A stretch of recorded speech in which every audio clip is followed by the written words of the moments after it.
বাবা বাইরে যাচ্ছি, টাকা দাও তো। এই তোর সাথে পরিচয় করে দিই। আরে আপনি? হ্যাঁ, আমার ভার্সিটির সিনিয়র, উনি খুব ভালো ক্রিকেট খেলে। আরে প্লিজ স্যারের সামনে অ্যাটলিস্ট আমাকে লজ্জা দিও না। স্যার আমি আসি। হ্যাঁ আচ্ছা ঠিক আছে, এসো তাহলে। আচ্ছা টাকা দাও না। হ্যাঁ এই নে। ওকে, থ্যাংক ইউ। কৌশিক, তোর নাম ধরে ডাকে। দাঁড়া তো। কই যাস? ওই আমার নাম ধরে ডাকতেছো কেন? সিনিয়র আমি তোমার। আই কি সমস্যা কি? আমার নাম ধরে ডাকতেছো কেন? সিনিয়র আমি তোমার। আরে আজব, আবার ভেঙাচ্ছ আমাকে? তোমার সাহস তো কম না? কি কিছু বলি না দেখি কি ভাবছো? যা ইচ্ছা তাই করবা? কি করবেন আপনি? কিছুই করতে পারবেন না। কারণ কারণ আমি একটা মেয়ে, সিম্পল। ও আচ্ছা, এই ব্যাপার, এখন বুঝলাম। যাই হোক, এতক্ষণ তুমি বিরক্ত করতেছিলা কেন? এমনি না, মানে আমি জানতে চাচ্ছি আপনি আমার বাবাকে চিনেন কিভাবে? স্যারের কথা বলতেছো? স্যার তো আমার ফিজিক্স টিচার ছিল স্কুলে। ও আচ্ছা, একটা প্রশ্ন করি। করো। আপনার নিশ্চয়ই অনেকগুলো গার্লফ্রেন্ড, তাই না? মানে? না মানে আপনি তো ভার্সিটিতে অনেক বেশি পপুলার, সো আপনার অনেকগুলো গার্লফ্রেন্ড থাকতেই পারে, তাই না? আমি কাউকে ভালোবাসি না, ছোটবেলায় বুঝে গেছিলাম এইসব ভালোবাসা আমার জন্য না।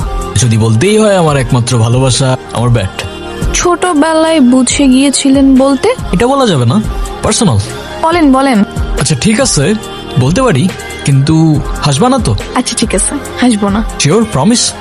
প্রমিস। অনেক আগের কথা, ছোটবেলায়, আমি তখন ক্লাস 3-তে পড়ি। আমার সাথে কি টিফিন খাবে? হ্যাঁ খাবো। এই কৌশিক, তুই টিফিনে কি এনেছিস? আর দেখ আমি কি এনেছি টিফিনে। আমার সাথে চলো, ঠিক আছে? হ্যাঁ আসো। ওরে আল্লাহ, এই এই তুমি কথা দিছিলে আমাকে তুমি হাসবে না। ধ্যাত, তোমাকে বলাই আমার ঠিক হয়নি। সরি, আসলে আপনার ছোটবেলার কাহিনী এত কিউট যে না হেসে পারলাম না। হ্যাঁ, আমার কষ্টের কাহিনী তোমার কিউটই লাগবে। মৃত্যুর সাথে আমার কানেকশনটা অদ্ভুত ভাবে হয়ে যাচ্ছিল, যেন ও আমার গল্পে লিখে রাখা একটা কাছের মানুষ, কিংবা বলতে পারেন মনের মানুষ। বাইক এখান থেকে কই যাবে? চুরি হবে কেমনে? আরে আরে তুই ওই দিকে দেখ, আমি দেখতেছি। এ ভাই, এখানে একটা বাইক ছিল ব্লু কালার, FZ ভার্সন 2, দেখছেন? বাইক দিয়ে না হয়ে গেল। ভাই ভাই, ওইদিকে একটা বাইক ছিল ব্লু কালার, ভার্সন 2 FZ, দেখছেন আপনি? না। কাউরে নিয়ে যেতে দেখছেন এদিকে? না না, সরি সরি। ওইখানেও বাইক না, আমিও তো খুঁজে এলাম। কি হয়েছে? কৌশিকের বাইক খুঁজে পাচ্ছে না। কি হয়েছে? বাইক পেয়ে যাবা, চিন্তা করো না। নামি তো, ওই বাইকের উপর আমার ব্যাটটা রাখা ছিল। কি রে, আসতে বল কর। আসতে মানে? এই বল খেলতে না পারলে খেলা বাদ দিয়ে দে, তোর খেলার দরকার নাই। একটা সামান্য ব্যাটের জন্য এরকম করছো? নতুন একটা ব্যাট কিনে নিলেই তো পারো। ওইটা 8-10টা ব্যাটের মতো কোনো ব্যাট ছিল না, ছিল আমার মায়ের দেওয়া শেষ গিফট। শেষ গিফট? আমার মা সিঙ্গেল মাদার ছিল, অনেক কষ্ট করে নিজের সুখ স্বপ্ন বাদ দিয়ে আমাকে বড় করছে। আমার ক্রিকেটের উপর নেশা দেখে আমার বার্থডেতে ব্যাটটা গিফট করেছিল। সেদিন ব্যাটটা আমার হাতে দিয়ে আমার দিকে তাকিয়ে বলেছিল, তুই একদিন আকাশ হবি। আপাতত না হয় তুই এই ব্যাটটা নিয়ে প্র্যাকটিস কর। মায়ের দেওয়া গিফটটার জন্যই ক্রিকেট আমার ইমোশন। ব্যাটটা না থাকলে আমি আর খেলবো না।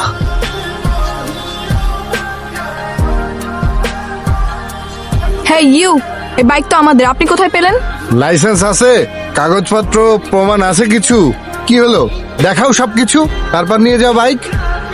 আরে ভাই ভাই ভাই ভাই ভাই, কি হয়েছে ব্রাদার? মিতু, তুমি ওইদিকে যাও। কে রে তুই? বাদ দেন না, ও বুঝতে পারে নাই। হ্যাঁ, বাইক ফেরত দিতে হবে না, আপনি শুধু আমার ব্যাগটা ফেরত দিলেই চলবে। আমি ওকে রেখে আসি, আপনাদের সাথে এসে পরে কথা বলতেছি। বেব, মাইলেজ কেমন দেয়? হেডলাইট আর পিক আপ ঠিক আছে তো? আর আমরা সবাই মিলে চালাতে পারবো তো?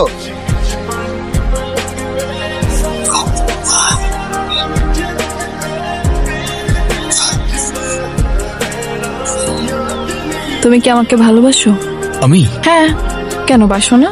হ্যাঁ। আমি জানি তুমি আমাকে ভালোবাসো। ওকে, তুমি? আমিও তোমাকে ভালোবাসি। সবকিছু অনেক ফাস্টে এগিয়ে যাচ্ছে না?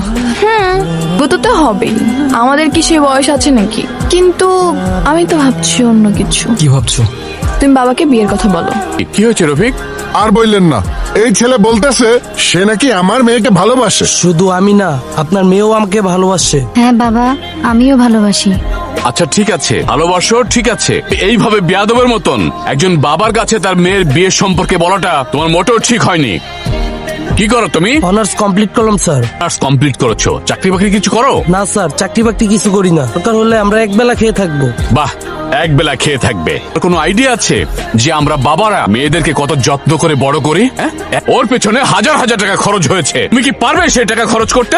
সমস্যা নেই আঙ্কেল, আমরা একসাথে থাকতে পারবো। প্রথম সবাই এই কথা বলে, তারপর যখন টাকা পয়সা না থাকে তখন ভালোবাসার জাল না দিয়ে পালায়।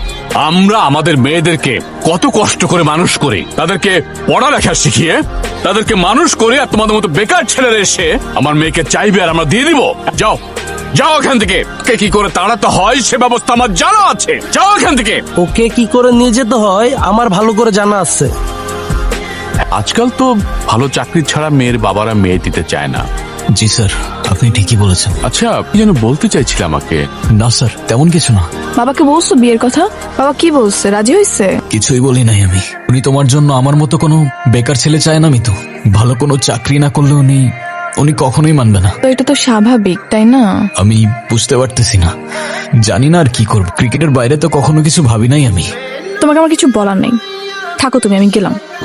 আরে কিছু হলো? আরে না রে ভাই, যেখানেই যাই হয়তো এক্সপিরিয়েন্স চাই, নাইলে মামা চাচার রেফারেন্স। এসব ছাড়া আজকাল কিছু হয় নাকি? ওর জন্য কিছুই করতে পারতেছি না আমি। চিন্তা করিস না, ট্রাই করতে থাক। জানি না কি করতেছিস। কিছু না। দেখি মিতু, এটা কে? ও স্টোরি দিছে এটা? কই, আমি তো দেখলাম না। হ্যাঁ, ওই আমার আইডি থেকে তো দেখা যাচ্ছে না। তো আমার মনে হয় কি ও তোরে হাইড করে রাখছে। শোন শোন, এই কৌশিক থামো। কে এটা দিতেছে গুলো? কে এটা মিতু? নিজ হাতে কেক খাইয়ে দিচ্ছ, আবার সেটা ফেসবুকে স্টোরি দিয়ে আমাকে হাইড করে দিচ্ছ কেন? এর উত্তর দাও না কেন? আমি তোমাকে এসব কথার অ্যান্সার দিতে একদম ইম্পর্টেন্ট মনে করতেছি না। না, অবশ্যই ইম্পর্টেন্ট, অ্যান্সার তো করতে হবে তোমার। এ ভাই, কে তুই? বয়ফ্রেন্ড আমি ওর, এখন বল না। কেউ না তুমি আমার।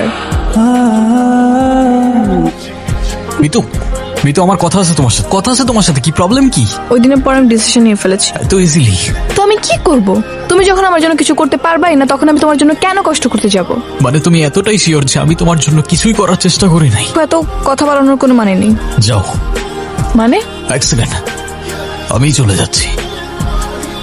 এত কিছুর পর মনে হচ্ছিল জীবনটা এখানেই শেষ, আর এটা শেষ করে দেওয়া ছাড়া অন্য আর কিছু মাথায় আসছিল না।